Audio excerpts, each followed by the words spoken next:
It's not about easy or difficult over here. The question when you're thinking, looks at me like, Paji, lekin model kithe?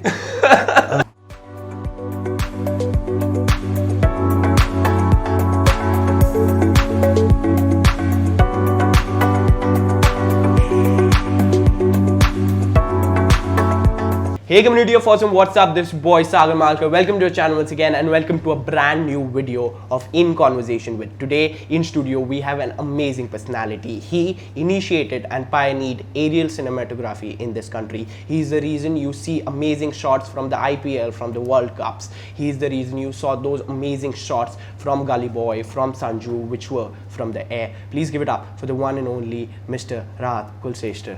Thank you so much for being on the show, Rahat bhai. Thank you for having me, Sagar. Yeah, Rahat bhai is one of the reasons this podcast does exist. And I remember meeting you and talking about how I wanted to start something like this. And your immediate advice, and I was caught up in all these reasons that I do, how do I manage this and how do I manage that? And you just said, just do it. And that is something which start this. And now finally you are on the show as well. Thank you for being here and thank you for helping me start it. No, thank you for those kind words and thank you for taking the advice, because a lot of people hear these things and they put it in from one ear and take it out the other, but actioning on just a coffee conversation and bringing it to this point, so right. Well done on that. Thank you. So Rahat bhai, I would like for you to tell our audience a little bit more about you. A little bit highlights of your career, but before that, how you started, what you studied, how your college life was, and then towards the Quidditch journey that you have started. So I've had a very interesting journey when it comes to filmmaking. Right. I've had film and television in the family, and I'd been dinner table conversations were around shots and how to edit and things like that. So from very early days in school, I was in this India school in Gwalior, which is a boarding school. Right. We had a camera that was kept over there that was not too many people used to use. So I just at a very young age, at I think class 9th, class 10th, got my hands onto that, and then just started shooting events in school really. And slowly that kind of developed to learning how to edit and doing a little bit of tricks and tricks and just really seeing what the whole process it takes from going from taking a few shots, putting them together, putting some music and really getting it to a final product. And that's really where the journey began, because while I was at school, you've got a lot of time, and when you start getting passionate about something, it really draws you in and you can spend a lot of time doing that. Right. So I think that really helped me in terms of getting drawn into effectively the industry. And then it's just been a journey of one random incident after the other, which kind of has led to where we are today. Right. I decided to do film school, so I went to London at the University of Westminster to do film, and studied for 3 years over there. Got a job in the film industry. I was doing post-production, so I kind of specialized into doing post-production. I was editing, I was doing color correction myself. Right.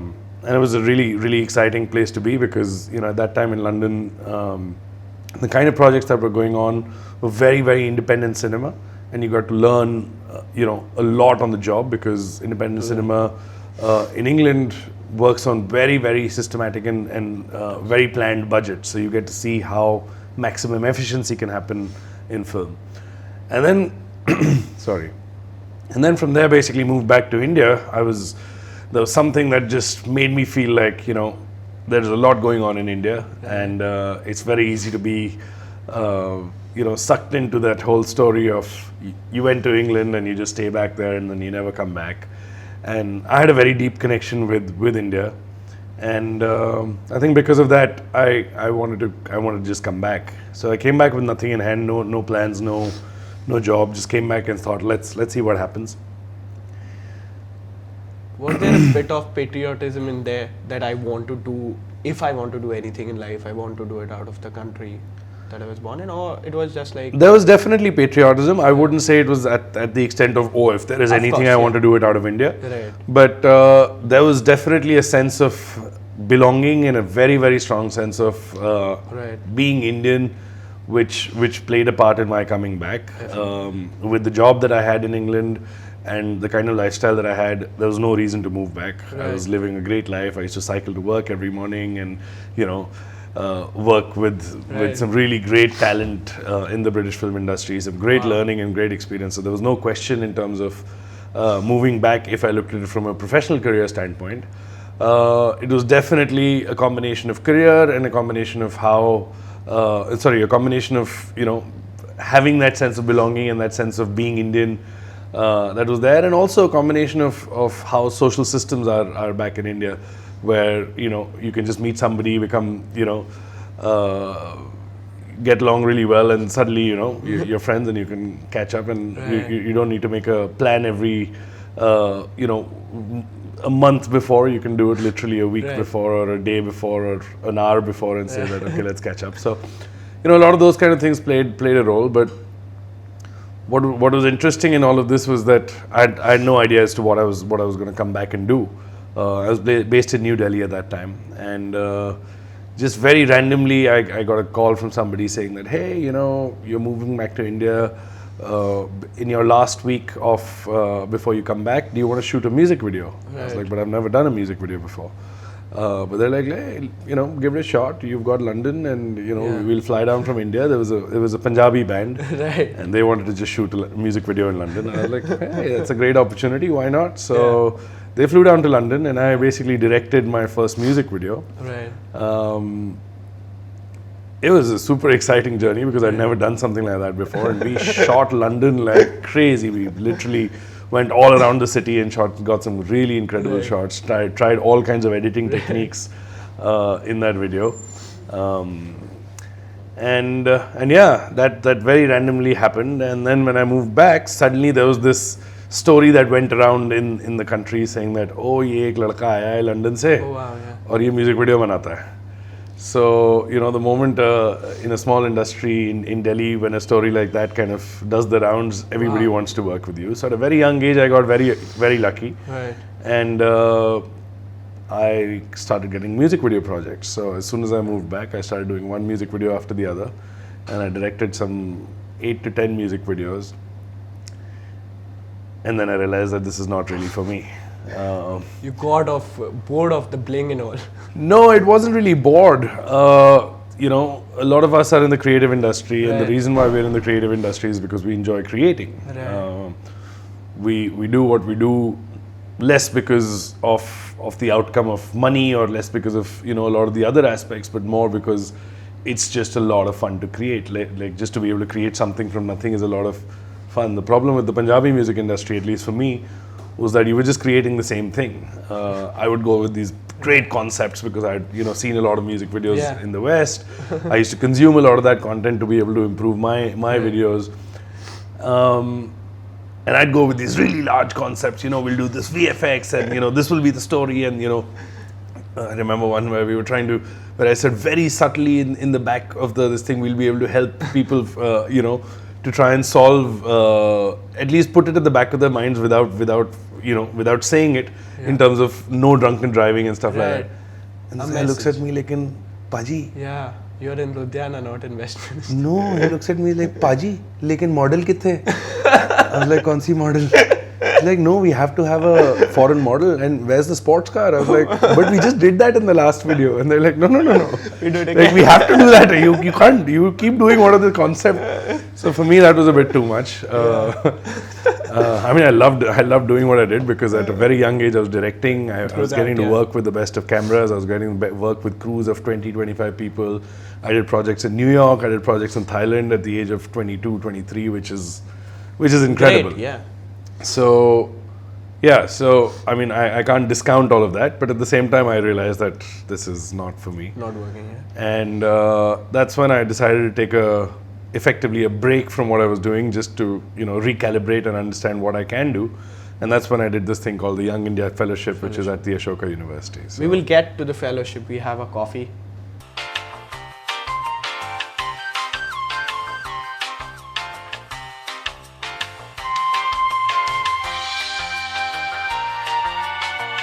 So before the coffee appeared, we were talking about Young India Fellowship. Tell us a bit about it.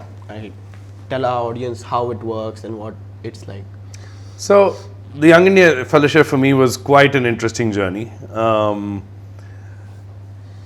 The easiest way to describe it is it was this experiment where they put 23 different courses into 1 year and put 100 different people from 100 different backgrounds into one building and said, let's see what happens. We were the third batch of the Young India Fellowship, so I think it was still new as a concept. Yeah, it was quite a new concept, and I think it was an incredible concept. With some amazing mentors as well. Some incredible mentors, and I think most importantly, with life, the only way you find out what you really want to do and which direction you want to take life in is by doing things. Right. You can't be sitting in a room and just thinking that, you know, unless you want to get into meditation. I guess that's the only thing you can do, sitting in a room and, you know, just thinking. But if you want to try and figure out what you really want to do, what's your calling, whether you want to be a director, you want to be a producer, you want to be a cinematographer. I mean, just within a film industry, there are like 200 different roles of what you can do. True, yeah. So, you know, and that is not going to come to you just feeling it or thinking about it, where it comes to you by experiencing it. And I think that's what the Young India Fellowship really provided. It gave a space where you could interact with so many people within one room, within one hostel, interact with so many different courses, from anthropology to sociology to, you know, history of India, history of modern India. We had a course on filmmaking. We had like an incredible range of courses, and what it gave us was exposure to a whole lot of different things. Also, it gave you your co-founder. Yeah, I mean, for me, it gave me a lot. It gave me my co-founder, who happened to be my roommate during the time. It gave me a very, very clear understanding of what I wanted to do, because we were doing this leadership and group dynamics course, and you know, it really got you to dig deeper into who you are and what you really want to do. Wow. And I very distinctly remember that one of the things that came out was, you know, one of the things that came out that I really enjoy was travel, was film, and technology.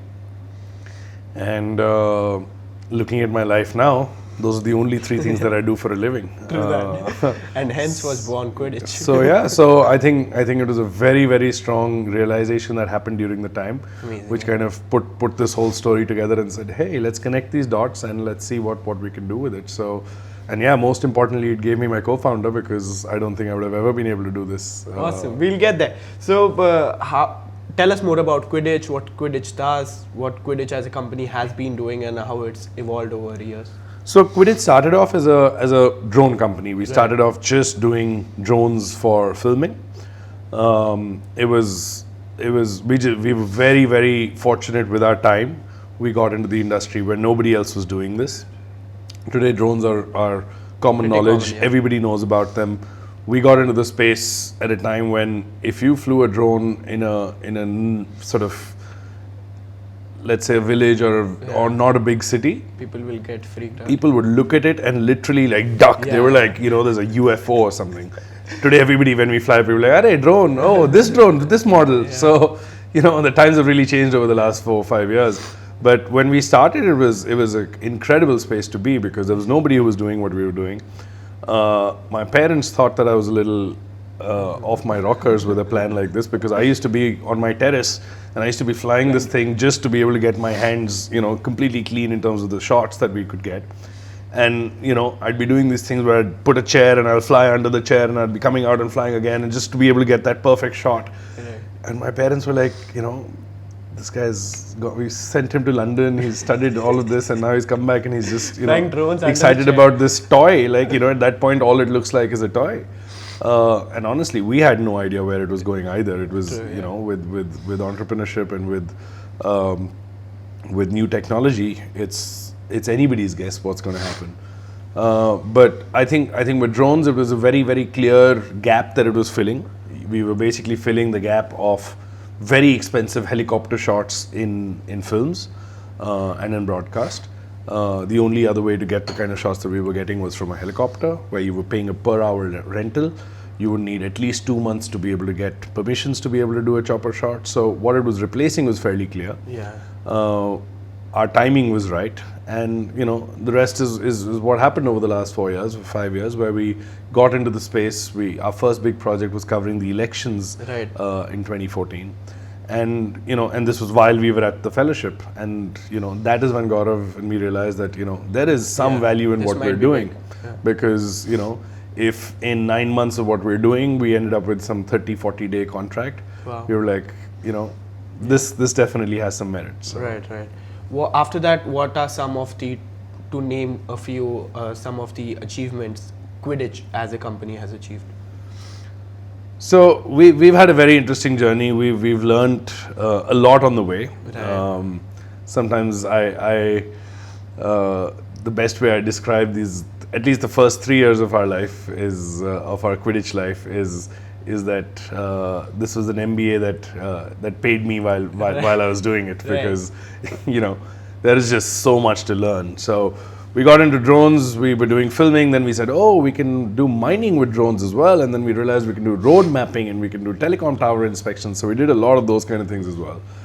But I think to name a few of the achievements, I think, the kind of projects that we've been involved with have been really, really very exciting, and to be able to take a small drone that we started with to a point where, we could really impact a film like Sanju and open the film with our shot. Yeah. A film like Gullyboy, where it's transformed the way people consume that genre of music. Right. It's completely transformed. I mean, you can hear people today listening to a lot of that kind of music, which has purely come out of a film like that. To be involved with a film like that and be a part of it in the storytelling, in the visual spectacle of Mumbai, has been quite exciting. And then I think what we've been doing with cricket is very exciting as well, because that's something where we can very confidently say that we started how drones were being used in cricket globally. Yeah.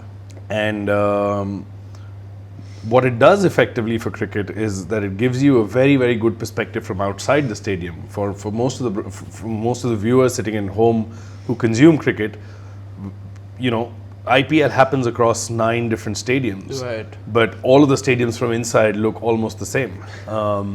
But the moment you give them this aerial perspective, you've got the shot that really tells you, oh, this is the city of Indore, this is the stadium inside it, this is what the city looks like, this is what the stadium looks like in that geography.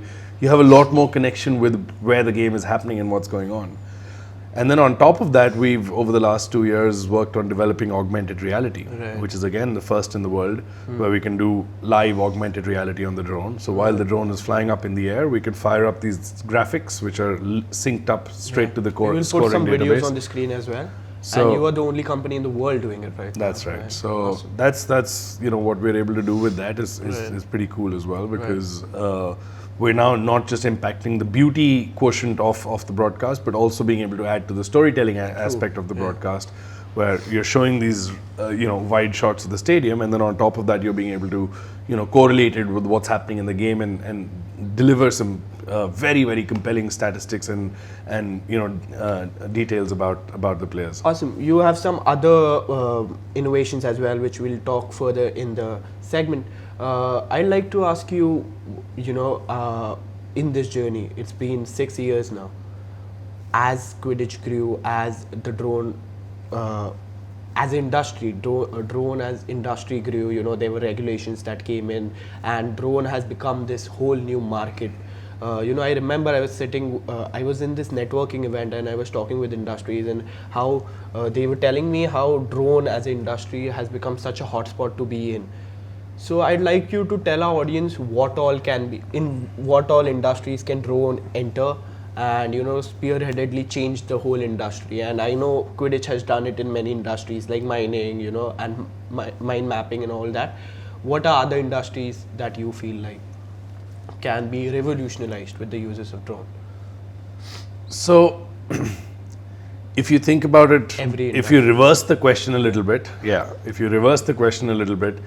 it's incredible how drones will be able to impact almost every industry. Because what we need to think about is, like, drones are not a single tool for a single industry. Drones are a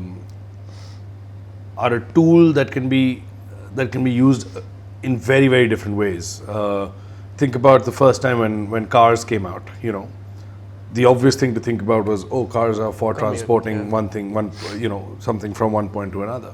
But today, when you look at it, they're used, you know, across the world for all kinds of different things. And, you know, they're used for pulling planes, they're used for carrying cargo, they're used for, you know, putting cameras on them.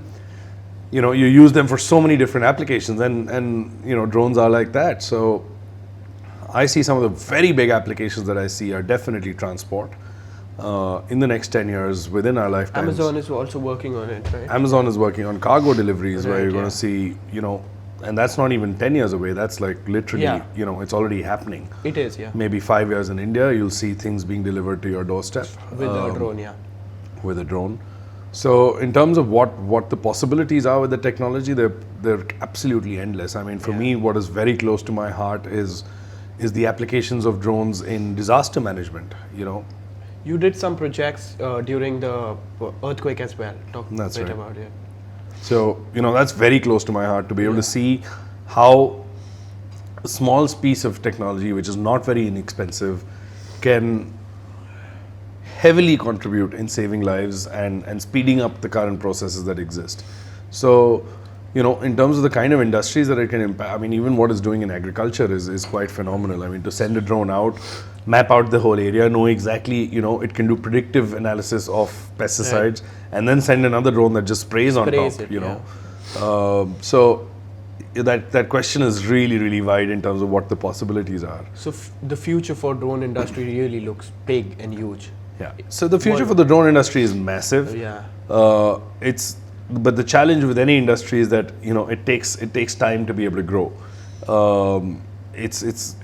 No business grows overnight. Right. Everything takes its time, and the drone industry has its own challenges with regulation, with airspace, with a lot of, you know, clearances. So it's going to take its time, but it's a technology that is so strong, that has so much value, that it's not going anywhere. It'll maybe take a little longer for it to penetrate into our lives, but it's here to stay. We earlier talked about how you had some innovative products in the market. I'd like to touch back on that in drone industry, and I've told this to you earlier as well. You were an early mover in the drone industry, at least in India. Okay, no one was doing drones and drone cinematography or anything with drones, for that matter of fact. After being an early mover in an industry, people tend to sit back on it and not innovate. And all of the big organizations therefore have innovated, and that's why they still exist after 50 years, after 100 years. You innovated into buggy cam, which is called Q buggy, and then into the kite cam. Tell us a bit about those. We'll put up some videos about those as well, what you have innovated into, and how important is innovation in entrepreneurship or in business in general. So we're in the year 2020, where I think one of the biggest things that's happened in all of our lives is that knowledge is free. Right? You are only and only limited by your own perseverance and your own dedication to be able to do something. And you have no excuse to say that, you know, oh, I didn't know, or I don't know where to get that knowledge, because, you know, it's absolutely free and available. It's available. So given that as you know, the starting of my answer, why I said that is because innovation is not, you know, something that happens only in technology companies or in science-based companies or in you know, high-tech companies now. Innovation is now something that is required in every single business. It might not be innovation in technology, but innovation in business models, innovation in what you're doing. Sitting back and relaxing and thinking, oh, I've now made my business and it'll now just run for the rest of my life, is a concept that unfortunately does not exist anymore. So, and especially in the startup ecosystem, because there are so many people excited about new things that are going on. There is no way that you can sit back and just say, oh, I was the first in the drone industry and now we've made it. Because that's the end of you, and that's the end of what you're trying to do if the day you sit back and relax and say, we're done. Having said that, what our driving force in some sense is that innovation as well. In our company, we get super excited about new tech. I know that, and especially you your career is flying drones, and whenever I see you flying a drone, you are as excited as if it was your first day. Absolutely, absolutely. And now the good part is that it's not just drones. We've been able to do a lot of different technologies now. Really learn from how technology is evolving, and we specialize now. So how we say we're not a drone company anymore. We're a specialized moving camera company. So we basically take cameras that are, because as you guys study in a film school, you know that to get a camera as a moving shot is not a very easy thing. Right. You either have to have a handheld thing, and then that shakes a little bit. So what we do is we specialize in moving cameras, and all of our equipment is remotely controlled. Right. Now this puts us in a very interesting spot because it requires a fair amount of skill when it comes to operating, and it requires the ability of filmmaking. So it's a combination of putting the technology and the filmmaking together to be able to deliver some really beautiful shots. And that's what we do with our buggy camera. The buggy camera is this small little remote controlled car which has a camera on top of it. It has a 40-40 lens, so it can do some incredible zooms. And despite that amount of zoom, there is absolute stability at all times. You've got a 5-axis stabilizer on top of that. And Mr. Bachchan tends to love it. Yes. तो अरे कहाँ वो क्यों बग्गी है एकदम छुटकू सा है किधर है भाई बुलाओ उसको ये आ गया इधर आओ इधर आओ इधर आओ यहाँ खड़े हो जाओ इधर इधर इधर वहाँ कहाँ देख रहे हो आज मालिक हम इधर मालिक नहीं क्या हाल है भाई साहब सब ठीक ठाक है यार बहुत से मीडिया लोग आए हैं हाँ उधर जाओ उनके पास देखो बहुत सारी खूबसूरत देवियाँ बैठी इधर उधर उधर अरे उधर यार वहाँ जाओ उनको हेलो बोलो सबको हेलो बोल रहा है और इधर भी बहुत से लोग हैं बैठे हुए हाँ इधर जाओ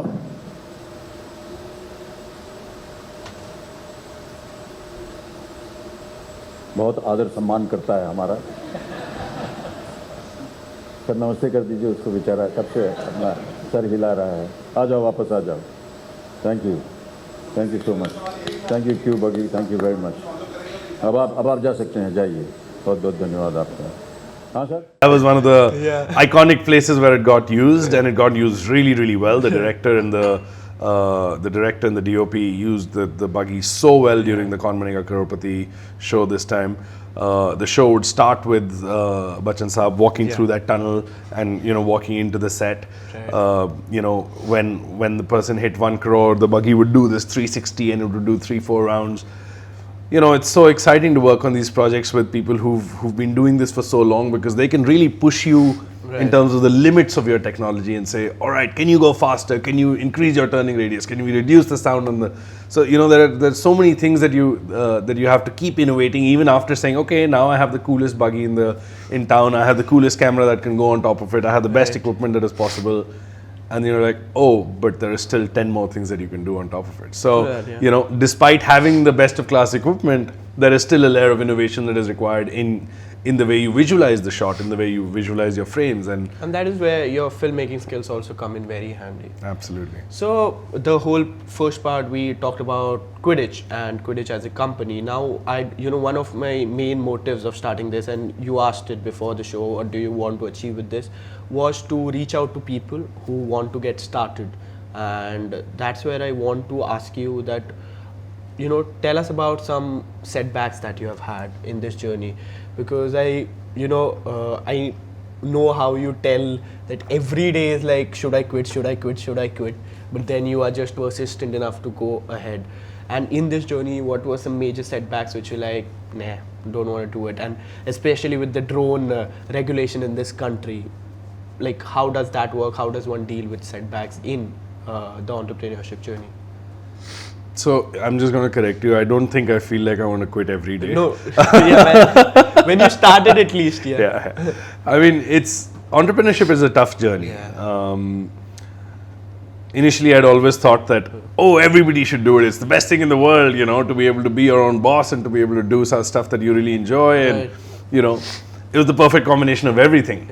But as you get deeper and deeper and deeper into it, you suddenly realize that, it's a tough journey, because you get hit by this brick wall so many times where you're like, how do I get past this and how do I get past this? And yeah, there have been a lot of setbacks in our journey. It's a 6-year journey. It's not even a very long journey so far. And there have been so many times where we've just looked back and said, nah man, we can't move on. We can't go on from here because, you know, we've had our first big film shoot that we had gone for 4 years ago. This was in Shimla. We had gone for a shoot. The drone went up. And you crashed it. We crashed it. It was a very expensive drone. It was our first big investment as a startup that had not so much money. We'd invested into a big drone. We had a big Blackmagic camera on it. It was the first time we were flying it on a film set. Yeah. And some mistake happened and this drone came down. It hit my co-founder. He had 135 stitches in his hair. It was a really, really tough place to be. And that was just one of maybe 30 different circumstances where we've just been like, man, we can't go on. Like, Regulations, the other one where, you know, we got the IPL contract and then went and applied for permissions and sorry, you can't do it. And then we kept going, spent 2 months trying to get these clearances, missed almost the whole IPL in 2015, I think it was, 2016.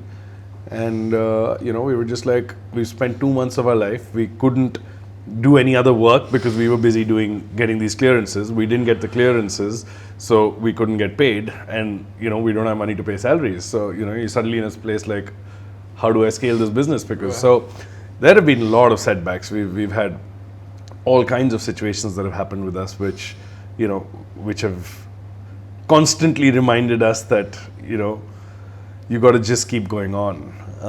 Because that is one key thing about entrepreneurship that I can say for sure. I still have a lot to learn and a long way to go to be able to understand what entrepreneurship means. But the one thing I can say for sure is that if you're in it, there's no giving up.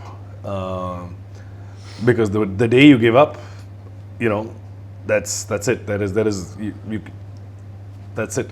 So, you know, you got to keep on going. You can pivot, you can change your business models completely, you can try different things. But the day you say, I can't do this anymore, you know, my recommendation would be don't. Yeah, don't start. Don't do it. Like, because, you know, if you're gonna stop after failing, I mean, failure gives you your best learnings. And I think this has been said by enough number of people in the world. And unfortunately, you only realize it after failing a few times that, oh, yeah, you know, your best learnings really come from there, because when you're succeeding, you're just so busy ensuring that you keep on succeeding. But, you know, when you fail is when you have some time to reflect and understand that, oh, you know, I could have done this better, this could have been better, things could have been different, and then you ensure that you're able to do that. I truly agree with you that not everybody is cut out for it, because, you know, sometimes you're like job, you know, binds me and job demands these hours. But as an entrepreneur, don't you think it's like a 24-hour journey? You have to worry about the bills, you have to worry about the salaries, you have to worry about how to get your next clients, and you're working 24 hours. Don't you think that that is something? Do you think job is easy, or do you think business is easy? It's not about easy or difficult over here. The question when you're thinking about whether you want to do entrepreneurship or not, it's not about what's easy, because, you know, if what's easy is what you're running after, then, you know, you just want to sit back home and do nothing. Eat very little, drink very little, you know, find simple ways of being able to make some simple money that allows you to, you know, just go past life, and life will go in front of you like a long film, and, you know, that's it.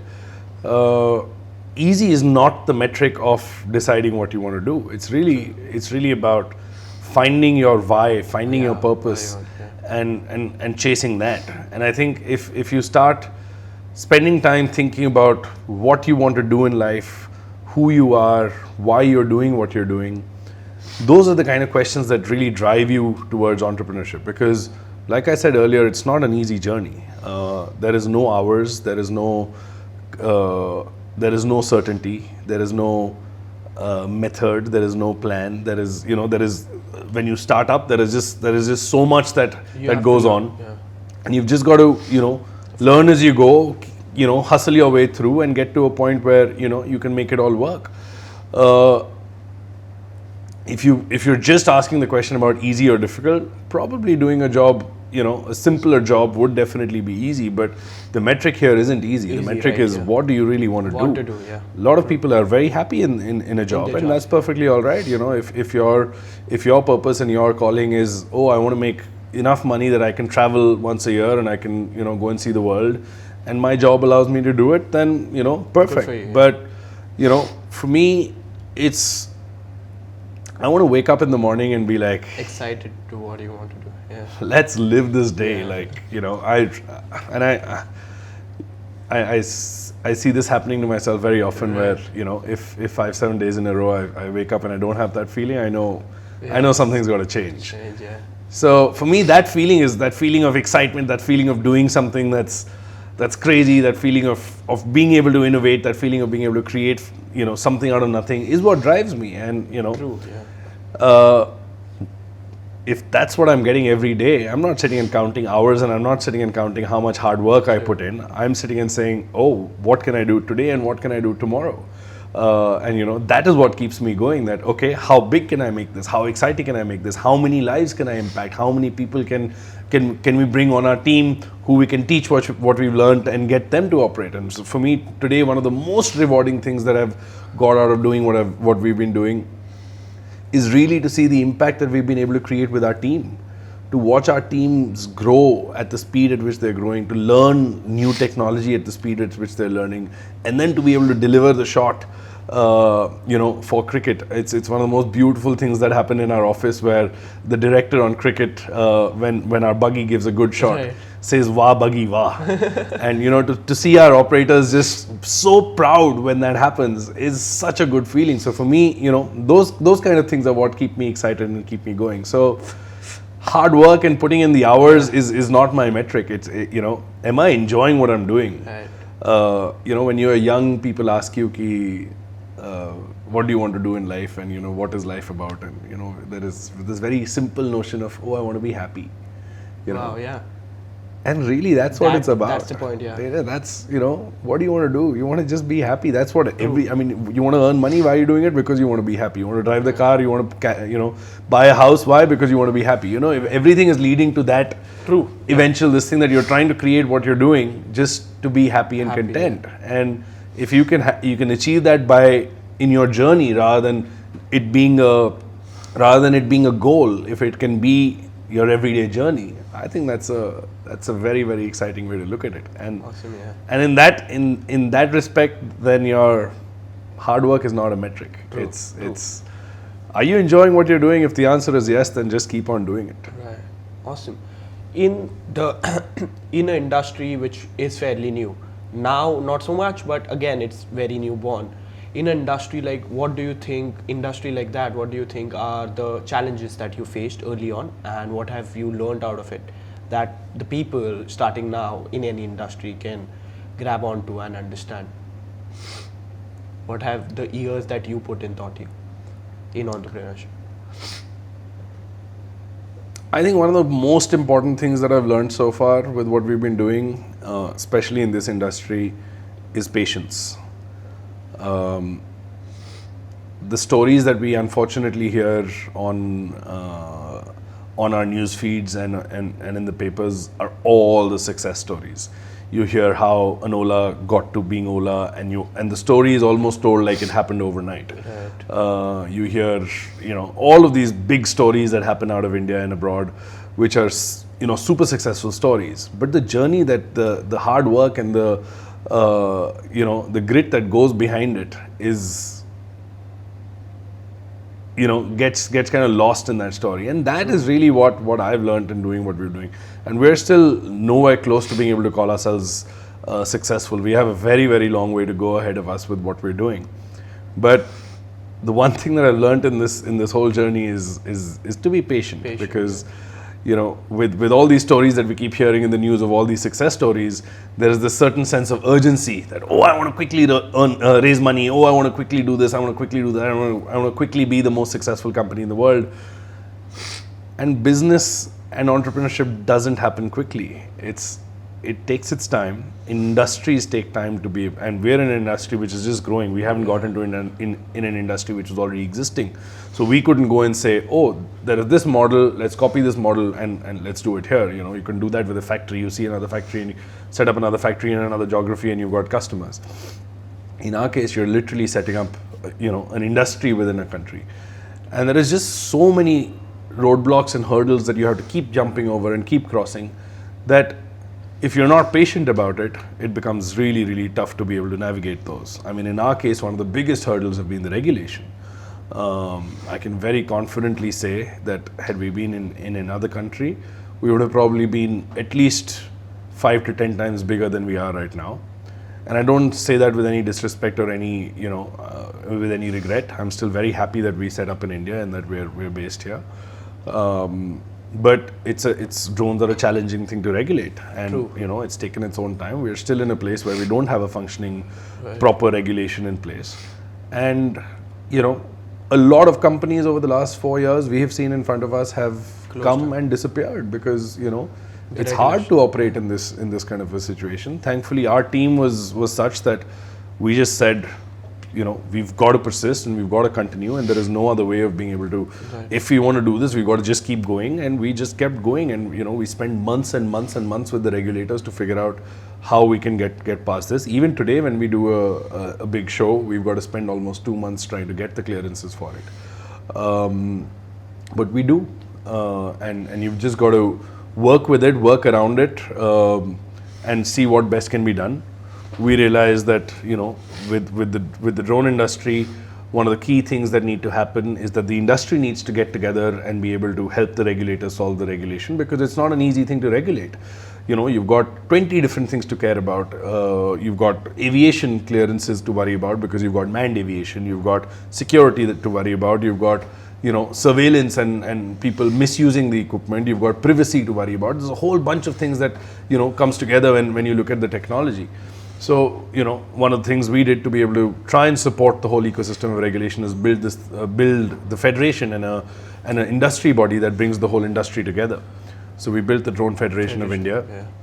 Got together a lot of the companies, the startups that are working in the ecosystem to be able to just do as much policy recommendation and as much brainstorming with the government to be able to say, all right, we understand that you have certain security requirements and certain things that need to be met, and then for the industry to grow requires a certain amount of flexibility and ease of doing business. And we've been working with them through the federation to be able to see how best we can come out with the regulation that is in everyone's interest, because it's an industry which, when we started, was only 4 or 5 drone operators in the market. Today, the kind of numbers we're talking about is at the tune of 5 to 6 lakh drones in the market that are running businesses from them. So the numbers are quite staggering, and the kind of impact and scale that the industry can give to a lot of individuals like you and me is quite massive. Amazing. With Drone Federation and with the regulations in India, are you hopeful for the future of drone regulation in India? Like I said, patience. Exactly, and that is what I want to touch upon. It sounds like a rosy story of a startup growing, but then again, I'd like to focus on that it's been 6 years at it, and to grow is, to imagine to do something for 6 years and still not achieve what you could have achieved in some other country is really amazing. So congratulations on that. And I'd like to now take you towards, some advice for the people who want to start up. Say, an 18-year-old guy like to me walks up to you and says that I have this dream of creating this world and this startup idea or this. What would your advice be to them? So I think the first advice is to really think about how much are you willing to put into it in terms of the effort, because it's not something which should be done because it's the cool thing to do. Yeah. Startups have become That's I want to do a startup because everyone's doing a startup. that's become a buzzword now. There's no point in doing it because of that. There's no point in doing it because you think you can raise a lot of money and you can exit with a lot of money. Money is an important factor in life, I wouldn't disagree to that, and I wouldn't be foolish to say that it isn't. But it shouldn't be your sole reason to do a startup, Yeah, because if you start a startup with the agenda to make money, it's always going to be a lot harder to get. Where you want to start with and why you want to start with is really passion.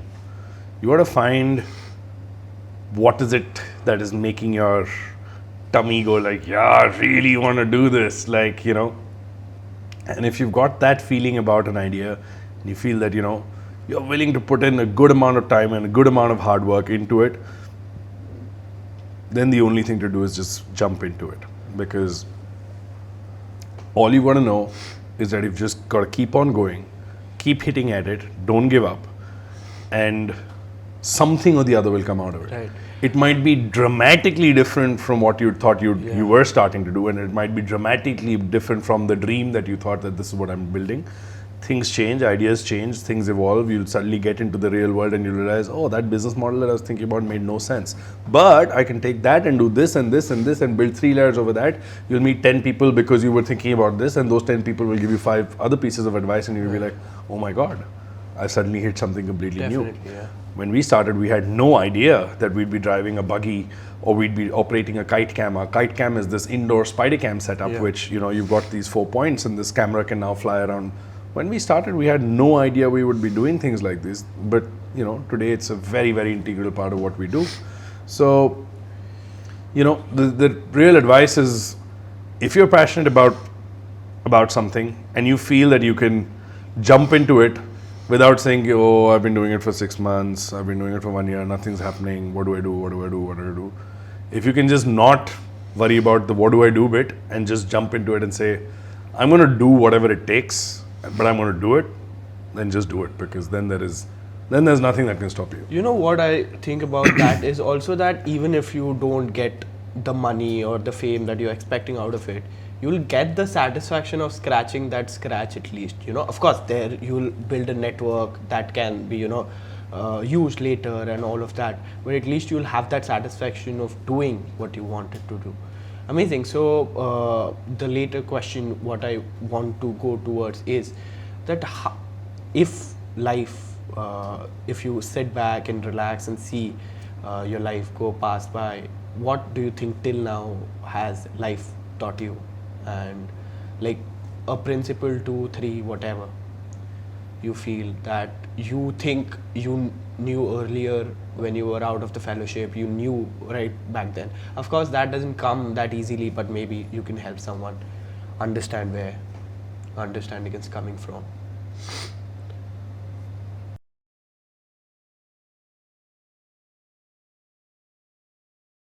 Give me a moment. Yeah, That's sure, a very, very deep question. Yeah. What has life taught me?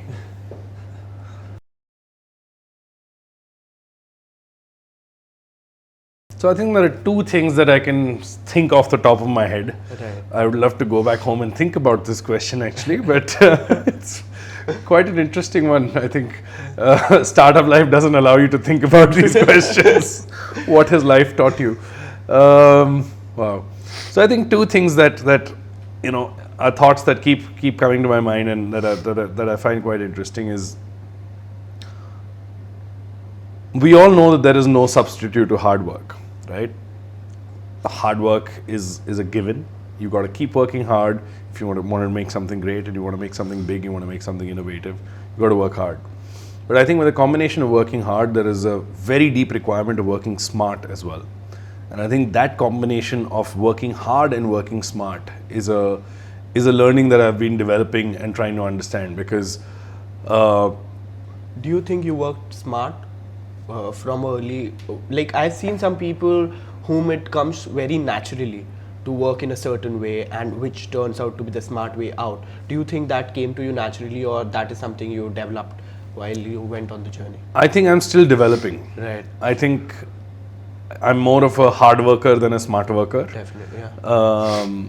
I can go out there and work for 24 hours and be on a film shoot and just, you know, be out there and deliver, and make sure that, you know, the client goes back happy and everybody goes back happy, and most importantly I am happy, because, you know, we set our own standards so high that we know that if we deliver the right quality, then our client will be happy. But I think working smart is something that I've been developing now over a period of time, and that's where this thought comes from, because just sheer hard work is not the key to everything. Hard work is definitely required, but if you sort of pair hard work with smart work, you have a very interesting combination of being able to scale what you're doing, and I think that has been a very important learning. And I think the other thing has been I have very little fondness and training in financial terms and understanding. True. But there has been this concept of a financial concept which I have kind of included in my life as a very critical learning factor, which is the concept of compounding. Right, yeah. I'm a huge fan of that concept. Who isn't? Yeah. If you can just put your money somewhere and it keeps growing. You are kind of in love with But it. where I'm coming to with that is that, compounding as a financial concept is great because you can see it with money. Yeah. But compounding as a concept in everything is Exactly. what has been Right. very exciting Yeah, for I'm me to aware, see. yeah. Because the more you look at your life, what you're doing is putting together these building blocks. And the building blocks, when you add 1 plus 1, at that point it might be 2, but when you go from 2 plus 2, it suddenly is a little more than 4. And you're just like, how is this happening? You meet two people, suddenly something comes out of it which you didn't expect. You've learned something somewhere, you've learned something completely different somewhere else. You put the two together and it ends up in, something much larger than what you'd thought. And I look at a lot of my life with that philosophy now, where, a lot of my learnings from some random place because of some random exercise that I was doing, put together in some other really random thing, can really produce some very exciting results. Right. And the more you're aware of that, and the more you can start working towards it, the more you can enjoy the benefits and the profits that come out of it. It's exactly like money. The moment you put that analogy of money with learning and experience, and with a lot of other things in life, it's incredible how it works. You put the money in the right place, and it'll grow in the right way. You spread the money in the right places, and that you've hedged your bets. Exactly, yeah. Similarly with life and experience, you spend your time and effort and experience in the right places, and they grow up to something. And the more you try and put all of those things together, the faster you can make things grow and scale. You spoke about the experiences stuff. I also read it somewhere or I heard it somewhere, I remember, and I got so intrigued by that concept, is how compounding and how compounding as a concept can be put on life and how that can lead to success, is wherein, say, for a very layman to understand, is that when, say, you're getting up late, say you're getting up late every day, right? So one day you think it's okay, I just get up late. But when you see at getting up late every day and it's compounding and compounding, then you go towards failure. But you just see today I'm waking up early, and then you compound, and it is taking you to different concepts. So I'm a huge fan of that concept as well. So that was about entrepreneurship and a bit about Quidditch. Now I'd like to come to you as a person. Are there some people that inspire you to become like them? Or some people you see their legacy and you see their empire and you're like, dude, I want something like that. Maybe someday. Yeah. Are there some people? So I think how this will help is that someone would go understand that person's life and would get motivated. Sure, no, absolutely. This is, somebody who I really admire and look up to is he's a bit of a popular person who people look up to, but I think Steve Jobs is somebody who I really admire. Did you read that book? I read his book, and It was I think life-changing for me, at least. Yeah. I think for me, what the few things that are really, really exciting about his journey and how he did life. There's a lot of things that I didn't like about how he did things, but a lot of things that I really, really found was incredible. That how somebody was so Passionate? I don't want to use the word anal, but I've used it now. So Yeah, you can use it. how somebody was so stuck up about perfection and about making things a certain way, Yeah. making sure that they happen exactly that way because they were just passionate about it. True. I think it's crazy. I mean, I think it's to be in a place where today all of us use those devices as everyday devices, despite them being far more expensive than the next best option that you have. Purely because one man was just so stuck up that he wanted things a certain way. I mean, the way that the first Apple Mac, the one with that bulge at the back, who had thought of designing computers that looked beautiful, you know? True. And he was just stuck up about that idea. And no one did that after that as well. Yeah, I mean, the guy is gone, and we're still sitting and talking about him. Have you been an Apple product when Steve Jobs was there? Yes. Did you like the products then better or now better? Then, right? Definitely. I've unfortunately moved off the product now, at least from my phones. I still use the laptops, but yeah, I mean, that's the impact of one human being on a product that is so deeply penetrated into all geographies, into people's lives. It's transformed entire industries. It's transformed the way you listen to your music. The whole music industry is transformed because of that. The whole content consumption. I mean, everything that we're doing right now, this conversation is going to go and mostly be consumed on mobile phones. Those mobile phones came as a concept of consuming content on mobile screens when the iPhone came out. I mean, in terms of that kind of impact for at a global scale in everyone's life, just out of being so passionate and so stuck up about certain ways of doing things. I mean, you just read about the way he was stuck up about how the touch should work, how the click wheel should work, small details, how the thing should look, how it should feel. For you to be able to build a company and to be able to build product based on aesthetical priorities versus technical priorities, and really be able to pull off the technology and the aesthetics is very inspirational for me, because what we do today is literally sitting on the very thin line between creativity and technology and innovation. And for me, you know, it's somebody who I really look up to. In terms of, there's one more person who I think really is worth mentioning in terms of how wild dreams can be, and that's Elon Musk. Oh yeah. For somebody who, you know, comes from a very humble background to be at the place where he's literally thinking of things like, oh, mankind is going to go extinct, so we need to take a backup. Like when your hard drives, you know your hard drive is going to fail, you just take a backup. So we need to take a backup on Mars. And not just thinking and talking about an idea like this, but putting it into action, putting his own money behind a problem like that, and be able to get to a point where, despite, I mean, that's a phenomenal story of the kind of failures that somebody has seen, one failure after another failure after another failure, and yet persisted and succeeded. And today you're in a place where literally he's going to transform the entire space exploration story with a simple concept of saying, oh, we can reuse rockets. To fly from the US to India, you don't fly once and then throw away the plane. Exactly. You reuse it, and that's how we can all afford it. And, you know, taking that concept to space and saying, oh, that's all you need to do. Are you a fan of the way Jobs behaved with his employees? Because that again because there is a whole thesis out there that he was I don't want to use the word, but a capital D to his employees. Because that again, no, I'm not a fan of how he operated, neither with his employees and nor with his family. But I think to be able to be as crazy as he was, you've got to be a little eccentric. Yeah. And I think I really believe in the concept that, you know, when you're born, things are balanced out. So maybe some things are great, but then some things have to not be that great.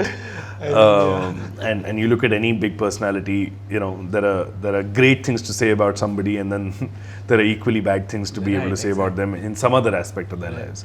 So, you know, that's, you know, the way he worked with his employees is something that I wouldn't ascribe to. But at the same time, the kind of impact that he's been able to create in the world kind of overshadows that flaw. Yeah, maybe. Yeah. With so we'll kind of try and wrap it up to the end of it, and I'd like to ask you if there was this one message that we call it the Guru Mantra over here, is that if you had to give this one Guru Mantra and whisper it to someone you think is going to be successful, or which I believe everyone is capable of becoming successful, what would that mantra be?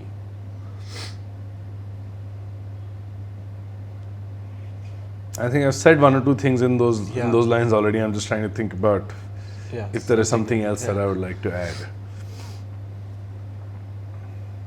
That you wish someone had told you, maybe, or something like that.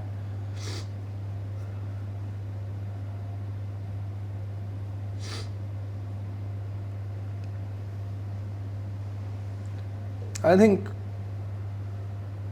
something very important as advice would be startups require you to hustle a lot. They get you to do things that, might or might not be aligned with your personal values, and you might have to do things where you've got to bend your rules a little bit, bend the rules a little bit. And all of those things are fine because, to be able to achieve certain things in life, you make certain compromises. But I think the one thing that you should definitely not do is not be true to yourself. It's extremely crucial that you can be, you can hustle your way through, you can do all kinds of things with the world, but at no point, should you be in a position where you can't be true to yourself.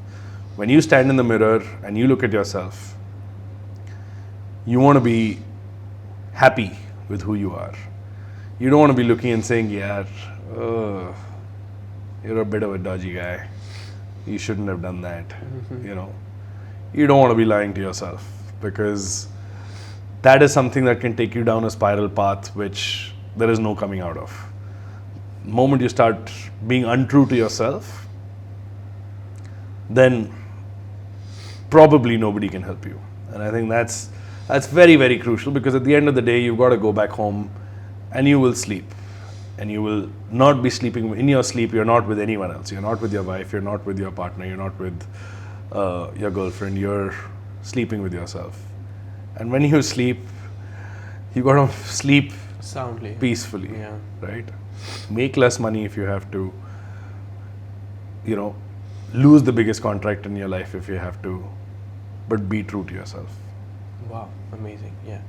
A last question to end this all up, which is about Quidditch, is how do you see, what do you think, what are you trying to achieve with Quidditch in future, and what does future for Indian drone industry look like?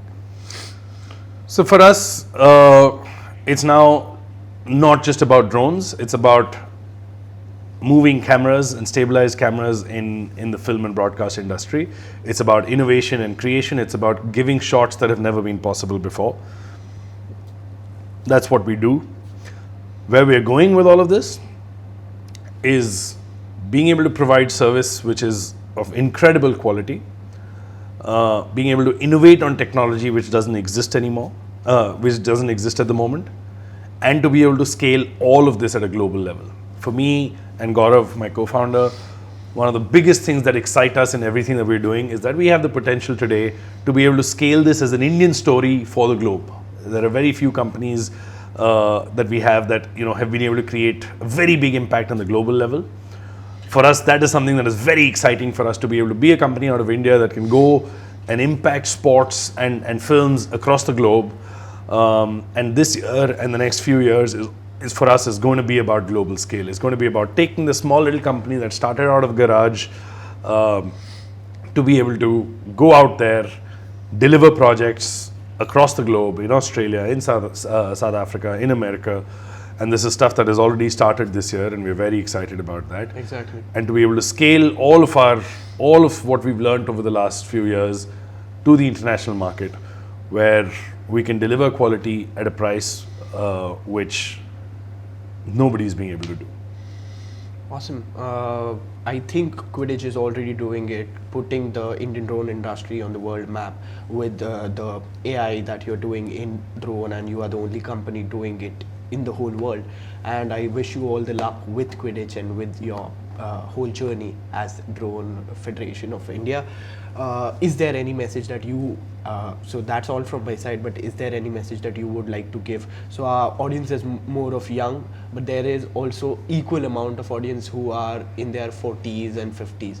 Maybe they want to change their career. Anything, any advice, life advice that you would like to give into the camera to the people who are watching? I think I'm just going to repeat what I said earlier. Right. That if you're passionate about something, and you're really passionate, like so passionate that you're dreaming about it and you're not being able to sleep because you're thinking about this idea that's really, really like, oh, I really want to do this and it'll be so exciting. And you think you can put in some unlimited amount of hours and unlimited amount of hard work. I think it's totally worth doing. This has been one of the most rewarding journeys that I've been able to do in the last few years. I probably would have made a lot more money doing what I was doing earlier, with being paid in pounds in England, and at the salary that I was at 5, 6 years, 7 years ago now, I would have been probably making a lot more money and had a very, very different kind of lifestyle. True. But this journey has been one of the most rewarding journeys, the most incredible learning. I've been able to experience things that I could have never imagined before. And it's all thanks to just being able to follow my dreams, follow my passion, and just continue doing what I'm doing. So if you find that passion and if you feel that, this is exciting and I really want to do this, then just jump into it and do it. And your face, your satisfaction, your happiness advocates for that. And all the best for Quidditch. And that's all for the episode. Thank you so much for being on the show, bhai. Thank you so much. And you have been a personal inspiration as well, and Quidditch has been a personal inspiration, so thank you for doing this. So yeah, that's it for this video. If you like this video, you know the drill. You like it, you share it, you comment, and all that stuff. We have launched our website. You can go check out the website. There are film reviews out there, and there are many other videos that you'll see on the website. You can follow Rahat bhai. Rahat bhai, you want to plug in your handles and your company handles? Quidditch India is what you want to follow. Yeah. You'll see a lot of beautiful images of the country that you've never seen before, from perspectives that you've never seen before. In fact, Quidich's YouTube has some great, amazing shots and showreel that you can go through. So yeah, thank you. That's it for today. Let's end it the way we do. Stay healthy, stay awesome, do some awesome stuff. Remember that you're one of a kind, live a kick-ass life, and be kind to one another. And on that note, farewell, mates.